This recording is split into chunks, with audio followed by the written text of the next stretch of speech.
Kathy Kolupanowich, 104 North Bergen Mills Road. I'm here this evening to speak about Mr. Gorski. Mr. Gorski has been employed in this district for 23 years. He has worked under 10 superintendents, including Mrs. Chanley. He has been an outstanding BA, assistant BA during that time. There have been 22 perfect audits by 2 auditing firms with no recommendations. The business office has perfect QSEC scores.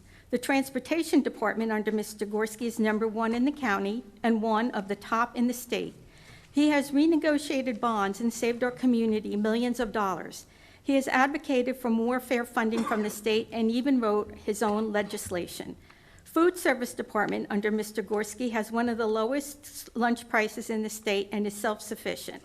He is good at thinking out of the box, as he did with the Jamesburg Agreement, which was used by other districts in the same situation as Monroe.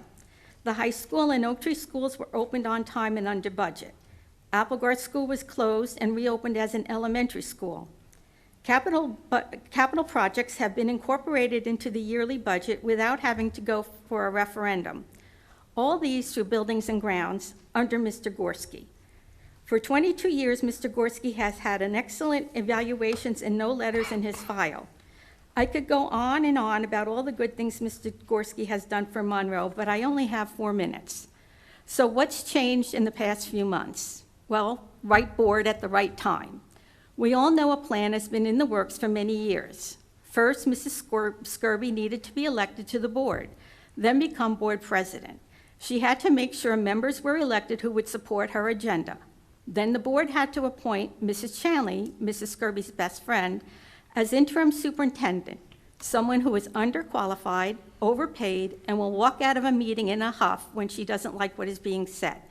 Mrs. Chanley knows her job is to help Mrs. Skurbe in her quest for vengeance. Mrs. Skurbe has a bad habit of retaliating against people who she believes has done her wrong. PTAs, she'll let the next PTA president handle the mess she made. PTOs, if she's not going to be elected middle school PTO president, she'll create her own parent group supported by Mrs. Chanley. Mrs. Skurbe filed ethics charges against 3 board members because she didn't like their vote on the PSA. Those charges were dismissed. Someone has an issue with Jamesburg, Mrs. Skurbe will fix it.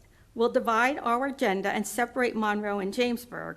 That will surely bring our communities together. Someone doesn't like a high school coordinator, Mrs. Skurbe will fix it. Booster Club, she'll get back at them by working with Mrs. Chanley to steal their scholarship money. Don't like the decisions Dr. Kozak makes, she'll just blackmail him. He'll go along with whatever Mrs. Skurbe said because at least she's not attacking me anymore, is what he said. I won't even mention all the people she has attacked using words such as racist, a cancer, a thief, a liar, and many more.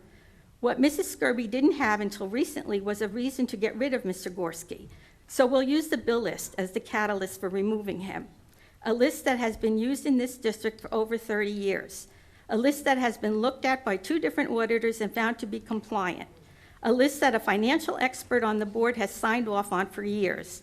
A list that the former business administrator in this district used during his tenure in this district. Someone has an issue with Mr. Gorski, Mrs. Skurbe will fix it with the help of Mrs. Chanley. Mrs. Chanley, you ought to be ashamed of yourself and being complicit with Mrs. Skurbe's revenge planning when you're supposed to be a role model for kids and students in this district. This is no longer a board of education, but it's a board of retaliation.